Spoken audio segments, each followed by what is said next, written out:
So మనకి అందరికీ నమస్కారం. మనకి శ్రీకాకుళం జిల్లాకు సంబంధించి Srikakulam sub division Srikakulam town police స్టేషన్లో వన్ టౌన్ పోలీస్ స్టేషన్లో రీసెంట్గా జరిగిన ఒక రాబరీ అఫెన్స్ 73/2025 ఇది ఈ నెల 9వ తారీఖున జరిగిన ఇన్సిడెంట్కి సంబంధించి ఈరోజు ఇక్కడ అక్యూజ్ని ప్రొడ్యూస్ చేయడం జరిగింది. సో ఇది మనకి హయతీ నగర్ బాలాజీ నగర్ దగ్గర ఎక్కడైతే ఉందో అక్కడ ఒక హౌస్లో ఒక 80 ఇయర్స్ లేడీ 80 సంవత్సరాలు ఒక వృద్ధురాలు ఉంటారు.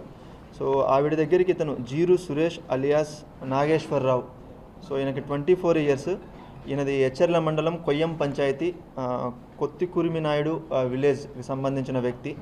సో ఈ వ్యక్తి అక్కడికి వెళ్ళి ఆవిడని చెంపపైన కొట్టి కత్తితోటి బెదిరించి ఆమె మెడలో ఉన్న చైన్ లాక్కెళ్ళడం అనేది జరుగుతుంది. సో ఇతని ఎంఓ అక్కడ ఏం చేస్తాడంటే వాటర్ కావాలని అడుగుతాడు. సో వాటర్ లేదు అంటే మీ అబ్బాయి నాకు అప్పు ఇవ్వాలి, అప్పు డబ్బులు తిరిగి ఇవ్వాలని చెప్పి ఆమెను మాటల్లో పెట్టి మా అబ్బాయి ఇక్కడ లేడు బయట వెళ్ళాడు అని చెప్తే ఆ ప్రాసెస్లో ఆమెను కొట్టేసి అది తీసుకెళ్ళడం అనేది జరుగుతుంది.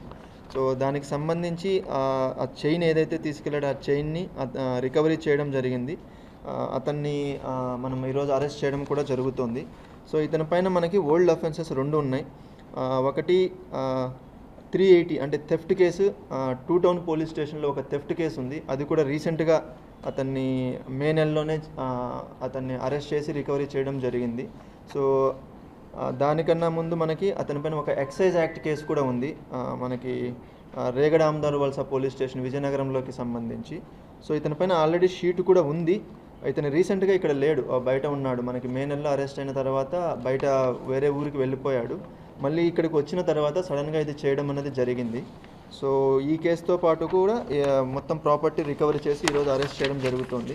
సో దీనికి సంబంధించి మనకి శ్రీకాకుళం డిఎస్పీ గారు కావచ్చు Vivekananda and Srikakulam rural CI Paidapu Naidu and one town SI Harikrishna దీనిపైన వర్క్ చేయడం జరిగింది. సో ఆవిడ పేరు పొడుగు అరుద్రమ్మ, వైఫ్ ఆఫ్ లేట్ గోవిందరావు. ఆవిడ వయసు 80 సంవత్సరాలు, అక్కడ ఉంటారు. వాళ్ళ అబ్బాయి ఇది పళ్ళ వ్యాపారం చేస్తారు అనుకుంటున్నాను, సైకిల్ షాప్ పెట్టుకొని అక్కడ పండ్ల వ్యాపారం చేస్తారని చెప్తున్నారు.